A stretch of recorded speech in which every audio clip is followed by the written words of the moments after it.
Mallu YouTube ചാനലിലെ മറ്റൊരു വീഡിയോയ്ക്ക് എല്ലാവർക്കും സ്വാഗതം. അപ്പോൾ ഇന്ന് നമ്മൾ സംസാരിക്കാൻ പോകുന്നത് ഒരു തറപ്പണിക്ക് വന്ന ചിലവുകളും അത് ചെയ്യുമ്പോൾ ഉണ്ടാകുന്ന അപാകതകളും. കാരണം നമ്മൾ ഇത് വർക്ക് ചെയ്തുകൊണ്ടുള്ളൊരു പരിചയം കൊണ്ടാണ് നിങ്ങൾക്ക് ഇതെല്ലാം ഷെയർ ചെയ്യുന്നത്.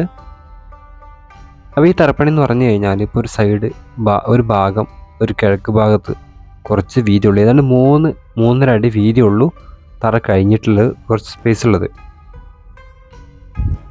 അവിടെ ഒരു കട്ടിങ് ആയിട്ട് കിടക്കുകയായിരുന്നു. ആ കട്ടിങ് ആയിട്ട് കിടക്കുന്ന പറഞ്ഞു കഴിഞ്ഞാൽ ഇപ്പോൾ നമ്മളൊരു ഈ തറപ്പണി കഴിഞ്ഞിട്ട് ഉള്ളൊരു അവസ്ഥ, ആ ഒരു കട്ടിങ് കംപ്ലീറ്റ് ആളെ വെച്ചിങ്ങാണ്ട് കളച്ചിങ്ങാണ്ട് എടുക്കേണ്ടി വരും. കാരണം നമ്മൾ പാതകത്തിൻ്റെ ലെവൽ വരെ മുറ്റം ശരിയാക്കുമ്പോൾ പാതകത്തിൻ്റെ ആ ഒരു ലെവൽ വരെ നമ്മൾ കളച്ചെടുക്കേണ്ടി വരും. പക്ഷേ അത് ഓൾറെഡി നമ്മൾ ഈ ഫൗണ്ടേഷൻ കളക്കുമ്പോൾ തന്നെ ആ ഒരു കട്ടിങ് കൈയോടെ താത്തി ഇരുന്നു എന്നുണ്ടെങ്കിൽ നമുക്ക് ഹൈറ്റാച്ചിൻ്റെ വർക്കിൽ കൂടെ ആ വർക്കെല്ലാം ആയിക്കൂടെ ഒരുമിച്ച് ചെയ്യാൻ ഇതിനായിട്ട് സ്പെഷ്യലായിട്ട് ചാർജൊന്നും വരില്ല. അപ്പോൾ അങ്ങനെ ഒരു കാര്യങ്ങൾ ശ്രദ്ധിക്കാതെ പോകുമ്പോൾ നമുക്ക് ഒരുപാട് പിന്നീട് പണി കിട്ടും. ഇപ്പോഴല്ല, പിന്നീട് വീട് പണിയെല്ലാം കഴിഞ്ഞ് മുറ്റത്തിൻ്റെ പണിയൊക്കെ നടക്കുമ്പോൾ ഒരുപാട് പണി കിട്ടും. അപ്പോൾ ഈ ഒരു സംഭവം ഞങ്ങൾ ഒരു ഓർമ്മയിൽപ്പെടുത്തിയതാണ്. ഒരു സൈഡിൽ കുറച്ച് ഭാഗമുള്ളൂ, കാരണം അവിടെ ഇറ്റാച്ചൊന്നും പിന്നീട് അങ്ങോട്ട് ചെയ്യാൻ വേണ്ടിയിട്ട് വണ്ടി പോകാനുള്ള ഗ്യാപ്പൊന്നും ഇല്ല. അപ്പോൾ അങ്ങനെയുള്ള ഒരു സാഹചര്യത്തിൽ നിങ്ങൾ കൈയുടെ ആ ഒരു കട്ടിങ് പാടെ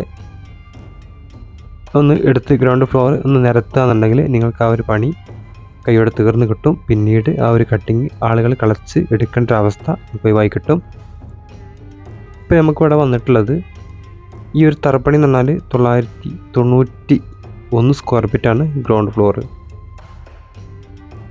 അതിൽ ഇവിടെ ആകെ ചിലവെന്ന് പറഞ്ഞു കഴിഞ്ഞാൽ ഇവിടെ 9 ലോഡ് കല്ല് നമുക്കതിന് വന്നിട്ടുണ്ട്. പിന്നെ സിമൻ്റ് ഒന്നും തന്നെ വന്നിട്ടില്ല, കാരണം ഫുള്ള് ഡ്രൈ കട്ടാണ് കെട്ടിയിട്ടുള്ളത്.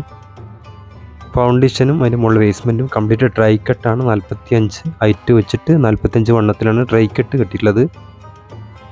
കംപ്ലീറ്റ് നമ്മൾ ചികിൾ കൊടുത്തിട്ട് ഡ്രൈ കട്ടിലാണ് നിർത്തിയിട്ടുള്ളത്. പല ആളുകൾക്കും ഈ ഒരു കെട്ട് വിശ്വാസമല്ല, പക്ഷേ ഏറ്റവും നല്ല കെട്ട് ഡ്രൈ കട്ടാണ്, സിമൻ്റൊന്നും ആഡ് ചെയ്തിട്ടില്ല. ഇനി ഇതിൻ്റെ മുകളിൽ സിമൻറ്റ് എന്ന് പറഞ്ഞാൽ ബെൽറ്റ് അടിക്കുമ്പോൾ മാത്രം സിമൻറ്റ് ബെൽറ്റ് മാത്രമേ വരുന്നുള്ളൂ, മറ്റുള്ള കംപ്ലീറ്റ് ഡ്രൈ കട്ടാണ്, സിമൻറ്റ് കട്ടല്ല. അപ്പോൾ അതിൽ നമുക്ക് ഒരുപാട് കോസ്റ്റും ലാഭമുണ്ട്, നല്ല ബലമുണ്ട്. കോസ്റ്റ് പറഞ്ഞാൽ നമ്മൾ പാറപ്പൊടിക്കൊരു 8500 രൂപ വന്നിട്ട് അങ്ങനെ ലാഭം കിട്ടും. പിന്നെ സിമൻറ്റ് പറഞ്ഞാൽ ഏകദേശം ഒരു 4000 റുപ്യേൻ്റെ അടുത്ത് അങ്ങനെ ലാഭം കിട്ടും. 12,500 റുപ്യേൻ്റെ അടുത്ത് നമുക്ക് ലാഭം കിട്ടും. ലാഭം മാത്രമല്ല, ഒന്നും കൂടെ ഉറപ്പും കിട്ടും. അപ്പോൾ പിന്നെ ഇവിടെ വന്നിട്ടുള്ളതെന്ന് വെച്ചാൽ 27 പണിയാണ് വന്നിട്ടുള്ളത്. ഒരു 9 ലോഡ് കല്ലും അതാണ് നമുക്ക് അവിടെ ആകെ വന്നിട്ടുള്ളത്. അപ്പോൾ ഇതിൽ